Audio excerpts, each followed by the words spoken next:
और अब बात उत्तराखंड की खबरों की भी कर लेते हैं। देहरादून से बड़ी खबर मिल रही है, जहां पर उत्तराखंड सरकार ने सरकारी कर्मचारियों को दिवाली का बड़ा तोहफा दिया है। सीएम धामी ने सरकारी कर्मचारियों को दिवाली बोनस की मंजूरी दे दी है। 1.5 लाख सरकारी कर्मचारियों को इसका फायदा मिलेगा। वहीं आंगनबाड़ी वर्कर्स को दीपावली का तोहफा देते हुए सरकार ने अक्टूबर का 23 करोड़ से ज्यादा का मानदेय रिलीज कर दिया है और 35,000 वर्कर्स को खाते में पैसा भेजा जाएगा।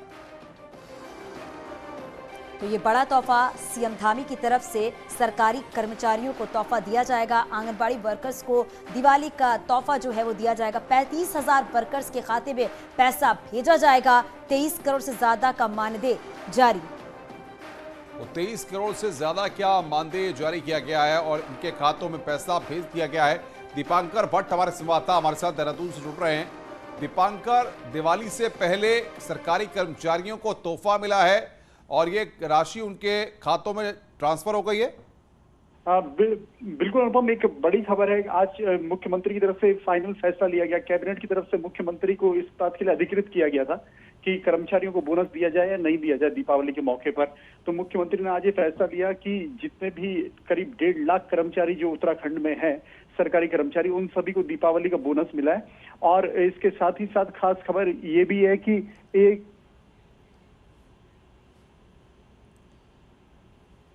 जी बहुत शुक्रिया दीपांकर इस पूरी जानकारी के लिए।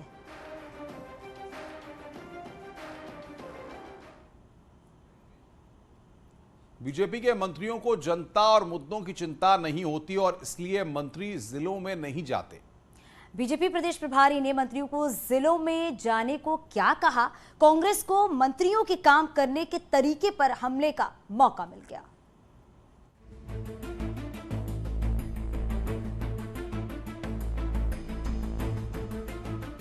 बुधवार को बीजेपी प्रदेश प्रभारी दुष्यंत गौतम ने सरकार के मंत्रियों के साथ मीटिंग की और कहा कि सभी मंत्री जिन जिलों के प्रभारी हैं वहां जाएं, रात में रुकें और जनता की समस्या सुनें। बीजेपी प्रदेश प्रभारी के इसी फरमान ने कांग्रेस को मंत्रियों पर निशाना साधने का मौका दे दिया। कांग्रेस नेता प्रीतम सिंह ने कहा कि मंत्री अपने प्रभारी जिलों में तो दूर किसी दूसरे जिले में भी नहीं जाते क्योंकि जनता के मुद्दों पर जवाब नहीं है। अगर ऐसा करेंगे तो शायद संभवतः जो जिले की जानकारियां हैं वो उनको और ज्यादा मिलेगी, उससे सरकार को कार्य करने में आसानी होगी। पर निर्भर तो ये सरकार और भाजपा पर करता है, वो क्या करते हैं। उत्तराखंड बनने के बाद से ज्यादातर देखा गया है कि सरकार चाहे बीजेपी की रही हो या कांग्रेस की, ज्यादातर मंत्री देहरादून या फिर अपने विधानसभा क्षेत्र तक सीमित रहे। लेकिन कांग्रेस के बयान पर मंत्री सुबोध उनियाल का कहना है कि उन्हें अपना वक्त देखना चाहिए और सभी मंत्री जिलों में जाते हैं क्योंकि मंत्री पूरे राज्य का होता है। 13 जिलों में भी जाने का शुरुआत से रहा है क्योंकि मंत्री पूरे राज्य का होता है। मंत्री निरंतर पूरे राज्य की भ्रमण करते रहता है, तो उसमें कोई ऐसा नहीं है कि जिसपे कोई, मैं समझता हूँ, एक नई बात हो गई। 13 जिलों वाले राज्य में हर जिले का दौरे का काम कठिन भले न हो, लेकिन मंत्रियों के लिए हर जिले का दौरा मुश्किल काम बनकर ही रहा है और यही वजह है कि सरकार किसी भी पार्टी की रही हो, मंत्रियों का जिलों में न जाना हमेशा सियासी मुद्दा बनता है। न्यूज़ 18 के लिए देहरादून से दीपांकर भट्ट की रिपोर्ट। तो न्यूज़ 18 की खबर पर एक बार फिर से मुहर लगी है। विधानसभा बैकडोर भर्ती मामले में सामने आया उत्तराखंड संघ के प्रांत प्रचारक युद्धवीर यादव को हटा दिया गया है। युद्धवीर यादव को पूर्वी उत्तर प्रदेश का सह क्षेत्र सेवा प्रमुख बनाया गया। अभी उत्तराखंड के नए प्रांत प्रचारक की घोषणा नहीं की गई है।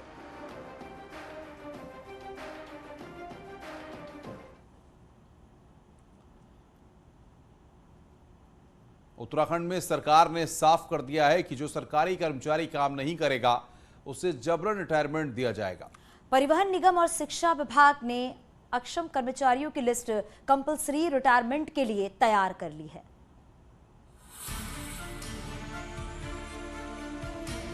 खुद को अक्षम बताकर सैलरी लेना अब न तो परिवहन निगम को रास आ रहा है और न ही शिक्षा विभाग को। परिवहन निगम ने 200 ड्राइवर कंडक्टर को नवंबर के महीने तक घर बैठाने का फैसला ले लिया है। दरअसल लंबे समय से सैलरी लेकर काम न करने वालों को अब घर बैठाया जाएगा। दरअसल ये कर्मचारी न तो ऑफिस आ रहे थे न ही अपने मूल काम को कर रहे थे। ऐसे में साल के आखिर तक इन सभी को कंपलसरी रिटायरमेंट देने की तैयारी है। हम एक मुश्त उनका भुगतान कर सकते हैं, जो स्वेच्छा से लेंगे उनके लिए स्वागत योग्य कदम है। जो नहीं जाना चाहें तो उनको काम भी करना पड़ेगा। खाली बैठ के विभाग पर बोझ बनना अब स्वीकार नहीं होगा। वहीं एजुकेशन डिपार्टमेंट ने भी अक्षम बीमार कर्मचारियों की लिस्ट तैयार कर ली है। सभी जिलों में रिपोर्ट तैयार हो रही है और 300 से ज्यादा कर्मचारियों की लिस्ट भी एजुकेशन डिपार्टमेंट के पास पहुंच चुकी है। कुछ उसमें क्राइटेरिया फिक्स किए थे जिसको जिलों को भेजा था कि उन बिंदुओं पर सूचना आनी थी कि ऐसे कितने शिक्षक हमारे हैं जो अनिवार्य सेवानिवृत्ति या स्वैच्छिक सेवानिवृत्ति हम उनको दे सकते हैं। तो उसको लेकर के हमने सूचना मांगी हुई है। कुछ जिलों से आ गई है, कुछ जिलों से हमने कल बैठक लिया था, दोबारा फिर मांगी है। तो उसके बाद फिर उसमें आगे बढ़ेंगे। यानी मैसेज साफ है कि जो काम नहीं करेगा उससे घर बैठना ही होगा, क्योंकि सरकारी खजाने को बेफिजूल का चूना लगाने वालों को सरकार अब झेलने के मूड में नहीं है। देहरादून से न्यूज़ 18 के लिए भारती सकलानी उनियाल की रिपोर्ट। अंकिता भंडारी हत्याकांड में सीबीआई जांच को लेकर हाईकोर्ट में याचिका दाखिल हो गई है। आज हाईकोर्ट की एकल पीठ ने पूरे मामले की सुनवाई के बाद सरकार से 2 नवंबर तक प्रोग्रेस रिपोर्ट दाखिल करने को कहा है। 3 नवंबर को इस पूरे मामले पर हाईकोर्ट सुनवाई करेगा। हालांकि याचिकाकर्ता ने इस मामले में सीबीआई और सरकार को नोटिस की कॉपी भी सर्व कर दी है। दरअसल पौड़ी के आशुतोष नेगी ने हाईकोर्ट में याचिका दाखिल कर पूरे मामले की सीबीआई से जांच की मांग की है। याचिका में कहा गया कि सरकार इससे पहले सिर्फ एक आत्महत्या बताने की कोशिश में थी, लेकिन मीडिया में आने के बाद मामला ठीक हो सका है। याचिका में कहा गया अंकिता पर किसी वीआईपी को स्पेशल सर्विस देने का दबाव डाला जा रहा था। वो स्पेशल गेस्ट कौन था इसका पता नहीं चल सका है।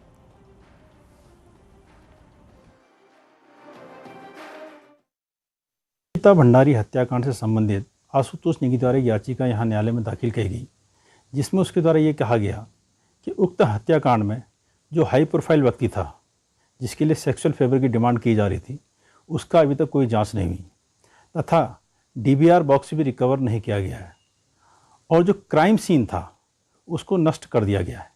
इस संबंध में उन्हें ये रिक्वेस्ट करी है कोर्ट से कि यह जाँच सीबीआई को स्थानांतरित कर दी जाए।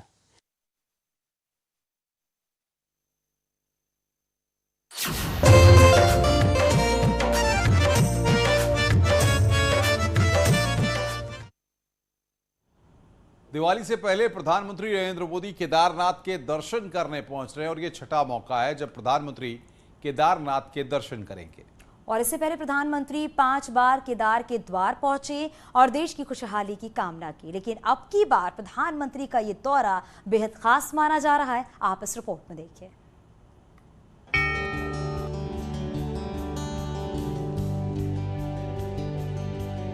सज रहा है बाबा केदारनाथ का दरबार, भोले के नारे से गूंज रहा महादेव का धाम।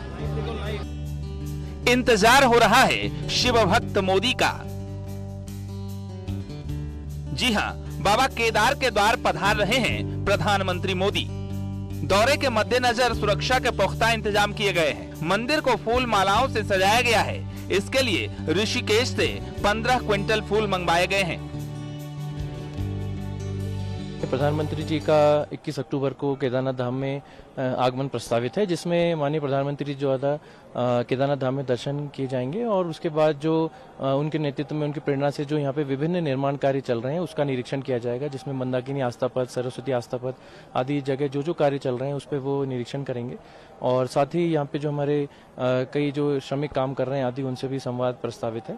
तो उसी के लिए हमारी सभी तैयारियां जोर शोर से चल रही हैं और यहाँ पे तीर्थ पुरोहितों में, यहाँ पे सभी लोगों में बहुत उत्साह है, जिसके वो माननीय प्रधानमंत्री जी का स्वागत करने के लिए काफी उत्सुक है। दीपावली से 3 दिन पहले पीएम मोदी केदारनाथ धाम में होंगे। 21 अक्टूबर को वो शुभ मुहूर्त है जब प्रधानमंत्री बाबा का दीदार करेंगे और सौगातों की बौछार करेंगे। बाबा की नगरी में प्रधानमंत्री के आने का इंतजार हो रहा है। भोले के भक्त अभी पलके बिछाए हैं। खुद उत्तराखंड के मुख्यमंत्री हर तैयारियों का बारीकी से जायजा ले रहे हैं। अधिकारी से लेकर मंदिर के तमाम सेवक प्रधानमंत्री के आगमन की तैयारी में जुटा हुआ है। 2013 की जो आपदा आई उसने केदारनाथ जी को पूरा आसपास का पूरा क्षेत्र ध्वस्त कर दिया था, मगर मोदी जी एक देश के ऐसे प्रधानमंत्री हैं जिन्होंने 2013 से पहले भव्य मंदिर का विकास कर दिया। केदारनाथ केदारपुरी में भव्य विकास किया है और यात्रियों के लिए भी बहुत अच्छी अच्छी सुविधाएं और बहुत अच्छी अच्छी योजना ला रहे हैं कि जिससे गरीब से गरीब यात्री भगवान श्री केदारनाथ जी के दर्शन कर सके। प्रधानमंत्री का उत्तराखंड से आध्यात्मिक लगाव है। जब भी उन्हें समय मिलता है वो अपने आराध्य केदारनाथ के दर्शनों के लिए चले आते हैं। अब तक प्रधानमंत्री नरेंद्र मोदी 5 बार केदारनाथ धाम आ चुके हैं और 1 बार बद्रीनाथ आ चुके हैं। 21 अक्टूबर को केदारनाथ में उनका 6ठा दौरा होगा। साथ ही ये भी माना जा रहा है कि अपने इस दौरे में वो उत्तराखंड को कई नई सौगात दे सकते हैं। जब पहले हम टीवी पे देखा करते थे तो इतना डेवलपमेंट नहीं था। अभी हेलीओली से आए तो बहुत अच्छा लगा, लेकिन और लोगों के लिए अगर ये रोपवे बन जाए और थोड़ा अच्छा हो जाए तो और लोगों के लिए भी आने के लिए और अच्छा होगा। ये बहुत ही आई थिंक बहुत अच्छा इनिशिएटिव है, क्योंकि बहुत सारे लोग हैं जो इतना अफोर्ड नहीं कर सकते, तो एटलीस्ट उनके लिए ये चीज़ रीचेबल होगी, इंक्लूडिंग दी ओल्ड पीपल जो नहीं आ पाते उतने ईजिली, तो उनके लिए बहुत ही अच्छा है। और this place is like heaven, बहुत ही अच्छा लग रहा है यहाँ आके। बहुत अच्छा है। रोपवे का जो विचार है हमारे प्रधानमंत्री जी का, वो बहुत ही अच्छा है, क्योंकि बहुत से लोग ऐसे हैं जो नहीं कर पाते हैं, लोगों के कंधे पे चढ़ के उनको आना पड़ता है ऊपर, तो दोनों को ही परेशानी होती है, उनको भी डर लगा रहता है। और रोपवे अगर हो जाएगा तो बहुत लोग दर्शन करने के लिए आ सकते हैं। सभी लोग, मतलब जो नहीं कर सकते हैं वो भी रोपवे के सहारे आ सकते हैं। जो बूढ़े लोग हैं जो अफोर्ड नहीं कर सकते आपका हेलीकॉप्टर या फिर इतना वॉक नहीं कर सकते, उनके लिए बहुत अच्छा है। I am looking forward to it and definitely ropeway बनेगा तो that will be new experience no to come and view जो भी रहता है वो बहुत अच्छा रहता है। दिवाली से पहले पीएम मोदी के दौरे की शुरुआत 21 अक्टूबर को केदारनाथ से होगी और उसी दिन वो बद्रीनाथ जाएंगे। 2013 की आपदा के बाद केदारनाथ की सूरत बदलने का काम पीएम मोदी के दिल के बेहद करीब है। इस बार वो दर्शन पूजन के अलावा वहाँ चल रहे कामों का जायजा भी लेंगे। उनके दौरे को लेकर तैयारियां जोरों पर है। गर्भगृह से लेकर के मंदिर तक का बिल्कुल ठीक ठाक कर दिया गया है और प्रधानमंत्री के पूरे भव्य ढंग से स्वागत किया जा रहा है। यहाँ के स्थानीय तीर्थ पुरोहित लोग या स्थानीय लोग मोदी जी का भव्य स्वागत की तैयारी पे यहाँ पे उपस्थित हो रहे हैं। प्रधानमंत्री मोदी 6वीं बार आ रहे हैं केदारनाथ, तो किस तरह उनका स्वागत होगा और जब भी आते हैं आसपास परिसर वो घूमते हैं, मुआयना करते हैं, उनको क्या क्या दिखाया जाएगा यहाँ पर विकास कार्यों में? 2013 की जो आपदा आई उसने केदारनाथ जी के पूरा आसपास का पूरा क्षेत्र ध्वस्त कर दिया था, मगर मोदी जी एक देश के ऐसे प्रधानमंत्री हैं जिन्होंने 2013 से पहले भव्य मंदिर का विकास कर दिया। केदारनाथ पूरी केदारपुरी में भव्य विकास किया है। पीएम बनने के बाद मोदी नियमित अंतराल पर केदारनाथ का दौरा करते रहे हैं। वो बाबा केदार के दर्शन कर देश की खुशहाली की कामना करते हैं। मई 2017 में जो केदार आने का सिलसिला शुरू हुआ वो चल पड़ा और एक के बाद एक अब तक 5 बार बाबा केदार के द्वार आ चुके हैं। लेकिन इस बार का दौरा कई मायनों में खास है, क्योंकि मोदी इस बार की दिवाली सेना के जवानों के साथ मनाएंगे।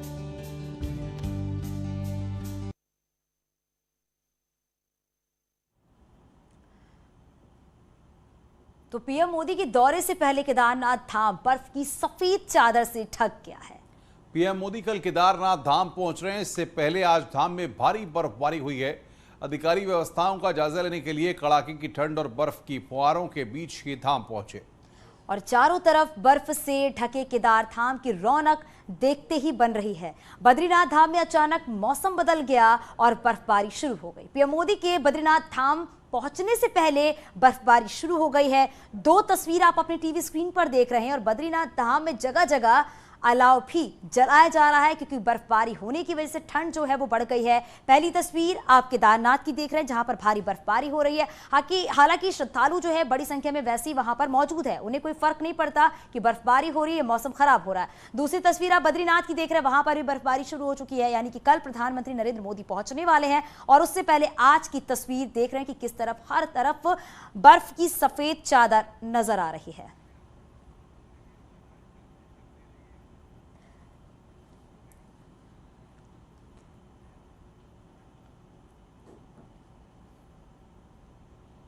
प्रधानमंत्री केदारनाथ से चलकर करीब 11:30 बजे बद्रीनाथ पहुंचेंगे और वहां मंदिर में पूजा और दर्शन करेंगे। पीएम मोदी के बद्रीनाथ दौरे की तैयारियां पूरी हो गई हैं और जगह जगह सुरक्षा के पुख्ता इंतजाम किए गए हैं। ग्राउंड जीरो से देखिए हमारी सहयोगी मेनका चौधरी की खास रिपोर्ट। इसी रास्ते से प्रधानमंत्री बद्रीनाथ धाम मंदिर तक आएंगे। इस पूरे रास्ते को सजाया जा रहा है। कल 1-2 दुकानें भी खुली रहेंगी ऐसा कहा जा रहा है। देखिए बर्फबारी भी हो रही है, पहाड़ों पर तेज बर्फबारी हो रही है, यहाँ थोड़े थोड़े बर्फ आ रहे हैं, लेकिन इन सब के बीच तैयारियां और चहल पहल आप मेरे पीछे भी देख पा रहे हैं। पुलिसकर्मी जो लोकल पुलिसकर्मी हैं वो पूरी तैयारी कर रहे हैं, जायजा ले रहे हैं। इस बार केदारनाथ से भी ज्यादा का वक्त प्रधानमंत्री बद्रीनाथ धाम में बिताने वाले हैं, बद्रीनाथ में बिताने वाले हैं। और ऐसा इसलिए भी है कि यहाँ के लोग कह रहे हैं कि अब लगता है कि प्रधानमंत्री के फोकस पर बद्रीनाथ धाम और इस पूरे एरिया का कायाकल्प ज्यादा है। कैमरा पर्सन सोनू मंडल के साथ मैं मेनका चौधरी, न्यूज़ 18 यूपी उत्तराखंड। प्रधानमंत्री नरेंद्र मोदी कल बद्रीनाथ धाम में विश्राम भी करेंगे। बीआरओ के गेस्ट हाउस में उनके विश्राम करने का कार्यक्रम है। बीआरओ के गेस्ट हाउस में प्रशासन के द्वारा सभी सुरक्षा व्यवस्था की गई है। गेस्ट हाउस के बाहर उत्तराखंड पुलिस के जवान तैनात कर दिए गए हैं। जनसभा को संबोधित करने के बाद प्रधानमंत्री नरेंद्र मोदी दोपहर के बाद बीआरओ गेस्ट हाउस पहुंच जाएंगे। बताया जा रहा है कि यहीं बीआरओ और आईटीबीपी के जवानों के साथ प्रधानमंत्री दीपावली से पहले दीपावली मना सकते हैं।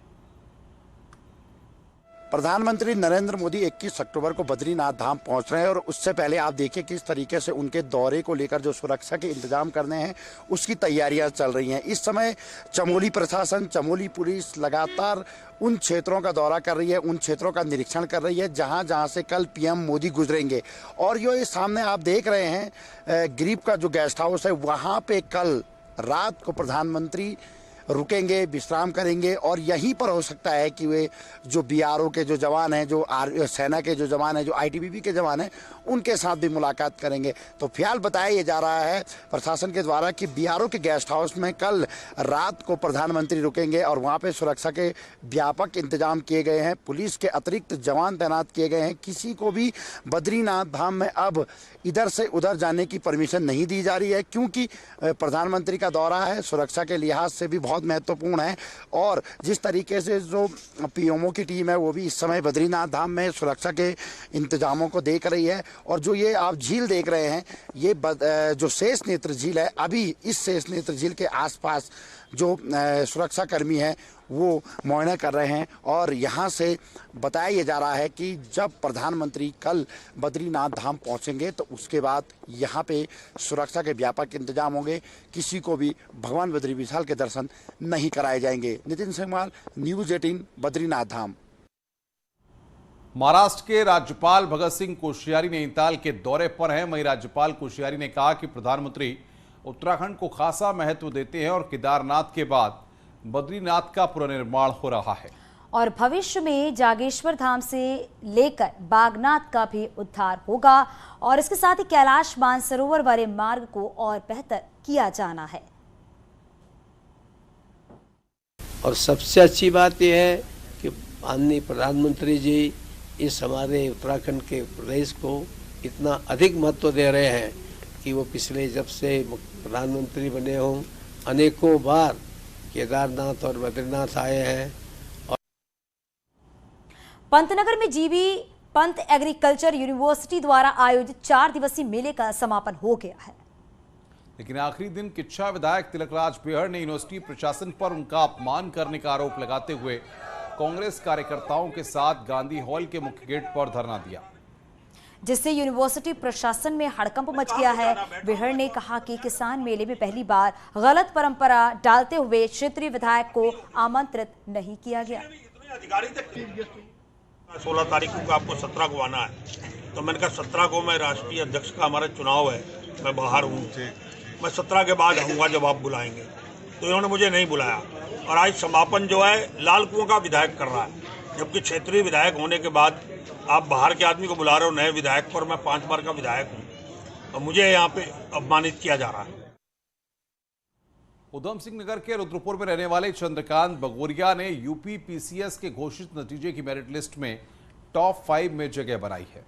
उन्हें मेरिट लिस्ट में 5वीं रैंक मिली है, जिसके बाद उनके घर में बधाई देने वालों का तांता लगा हुआ है और इससे पहले वो संघ लोक सेवा आयोग में इंटरव्यू तक पहुंचे थे, लेकिन उन्हें सफलता हाथ नहीं लगी थी। चंद्रकांत का कहना है कि उन्होंने कई प्रयासों के बाद भी सफलता नहीं मिलने पर हार नहीं मानी, जिसका नतीजा है कि उनको सफलता मिल गई। सेल्फ मैनेजमेंट और जो स्ट्रैटेजिक तरीके से पढ़ाई करने पे मैंने फोकस किया और इससे पहले भी मैंने यूपीएससी में 3 इंटरव्यू दिए थे, तो उसका मेरे को उत्तर प्रदेश प्रशासनिक सेवा में फ़ायदा हुआ। और मैं उत्तराखंड के युवाओं को यही कहना चाहता हूँ कि जो डिसिप्लिन रहें, सेल्फ मैनेजमेंट पे फोकस करें कंसिस्टेंसी मेंटेन करें। और चलिए अब नजर डालते हैं पहाड़ की टॉप 10 खबरों पर भी। टिहरी में दुष्यंत गौतम के बयान को लेकर आक्रोश जताते हुए कांग्रेसियों ने बीजेपी का पुतला दहन किया है। बीजेपी नेताओं से महिलाओं से माफी मांगने की मांग की है। बीजेपी प्रदेश प्रभारी दुष्यंत गौतम के कांग्रेस पर दिए गए बयान के बाद गुस्से में है कांग्रेसी। अल्मोड़ा में गांधी पार्क के सामने दुष्यंत गौतम का कांग्रेसी कार्यकर्ताओं ने पुतला फूंका। बागेश्वर में भी कांग्रेस कार्यकर्ताओं ने बीजेपी के राष्ट्रीय महामंत्री दुष्यंत गौतम के खिलाफ आक्रोश जाहिर किया है। दुष्यंत गौतम का पुतला दहन किया और साथ में नारेबाजी की। श्री देव सुमन उत्तराखंड विश्वविद्यालय के कुलपति ने उत्तरकाशी में राजकीय महाविद्यालय बड़कोट का निरीक्षण किया। साल 2021 की टॉपर छात्राओं को सम्मानित किया गया। बागेश्वर में सरकारी राशन नहीं मिलने से नाराज लोगों पहुंचे हैं जिला पूर्ति विभाग। ग्रामीणों ने अधिकारियों के सामने आक्रोश व्यक्त किया। रुद्रपुर में भारत नेपाल समन्वय समिति की बैठक हुई। नेपाल और भारत के पुलिस प्रशासन के अधिकारियों के साथ एसएसपी के अधिकारियों ने भी हिस्सा लिया। बागेश्वर के अल्मोड़ा मैग्नेसाइट फैक्ट्री से प्रभावित परिवारों ने सितारगंज में आवंटित भूमि का मालिकाना हक न मिलने पर प्रदर्शन किया। मांग न मानने पर उग्र आंदोलन की चेतावनी दी है। अल्मोड़ा नगर में बेहतर ट्रैफिक व्यवस्था के लिए टैक्सी यूनियन ने पुलिस के जवानों को सम्मानित किया है। जाम को देखते हुए माल रोड पर वन वे सिस्टम शुरू किया गया। दीपावली त्योहार के मद्देनजर आज ज्वाइंट मजिस्ट्रेट ने शहर के व्यापारियों के साथ बैठक की। शहर में अतिक्रमण और पटाखों की दुकानों को लेकर चर्चा की गई। उत्तरकाशी में बड़कोट के कुछ गांवों में दोपहर बाद जमकर हुई ओलावृष्टि। ओलावृष्टि से किसानों की फसलों को हुआ भारी नुकसान।